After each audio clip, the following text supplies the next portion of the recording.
And we now welcome in longtime friend of Kobe, T-Mac. I appreciate you joining us from your home in Houston, Texas, and just hearing Kobe's voice like that, razzing you back and forth the way you guys always did. What's going through your mind?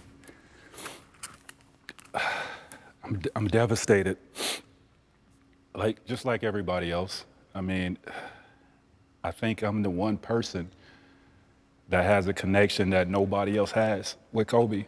And I used to stay at his house with Pam, Joe, Shea, Sharia.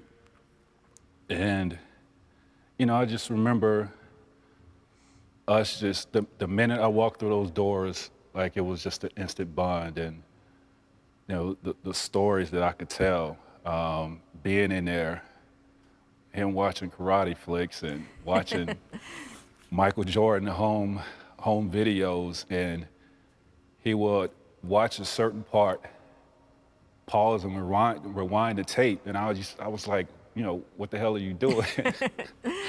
And that was just him. He was practicing on some of the things that Michael was doing. He was emulating that. And this sounds crazy, but Kobe spoke this. He spoke this. He used to say all the time, I want to die young. And really? I thought he was he used to say, I want to die young. I want to be immortalized. And, I want to have my career be better than Michael Jordan, and I want to die young. And I just thought he was just so crazy for saying that. And when I got the news yesterday, I had a dance with my daughter yesterday at my wife's event, and they came and told me the news, and I just couldn't believe it, just like everybody else. But I'm devastated. I can't even imagine in those pictures into young teenage Kobe that, as you said, you have, because he felt you were his contemporary and it was someone he could let in a way that he really couldn't let anyone else in those years.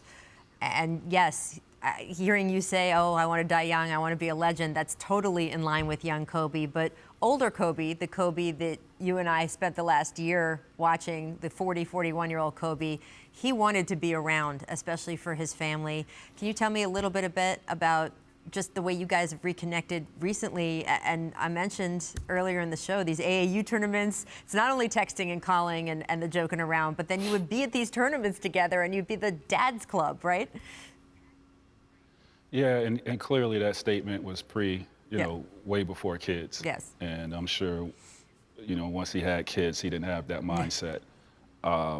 We go through our careers. Let me just back up. Maybe my first 2-3 seasons, I probably wouldn't have made it through those seasons if it wasn't for Kobe, because he came in a year before me, same footsteps, straight out of high school. And, he went through some turbulent times in his rookie season, and same with myself. I used to call and lean on him for advice all the time, and he would give me that advice because we were brothers. And I went on, played for the Magic. He was playing for the Lakers and playing for championships. And me over here, I'm competing, trying to win scoring titles because I'm not competing for championships. And our relationship kind of got lost because of his mindset and what he was trying to accomplish. And I was over here. And we go and play, our careers, and here we are. We have kids, and we're reunited, through AU basketball because of our kids. We're coaching our kids, and that connection, just reconnecting with him and bringing back those old memories, going out to watch his kids practice, and haven't playing these games, and him watching my kids play was like the greatest thing. And I'll sit there and watch Gigi, and before the game, I'll go up and I'll give Gigi a hug and tell her, to go out there and kill. And she was like, don't worry about that, Uncle Mac, I got this.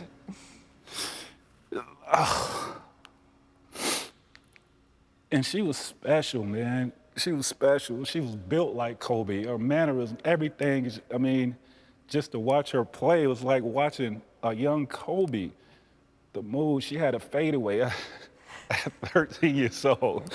I'm watching this girl, and it just looks like her dad out there. I'm like, damn, she's going to be special. And she's not going to get that opportunity. He's not going to get that chance for her to carry on that legacy. And I was out the last tournament. I sat and I talked to Vanessa and the other three girls for like 20 minutes watching Gigi play. And my heart just goes out to Vanessa and those girls, and Pam and Joe, Shea and Sharia. I mean, this is hard, man. This is hard. And that's the thing, right? That we feel so much because Kobe was a basketball player and a public person, but he was a father and a husband and a brother. And Trace, I got to tell you, I rest a little bit easier knowing that you, your wife Clorinda, are going to be there to help take care of Vanessa going forward because she is going to need it. I can't even imagine. Mac, thank you so much for being with us. We appreciate you. I will see you soon. And we all feel it. And the way you described your friend, you did such a service to him as you always have. Thank you. Thank you.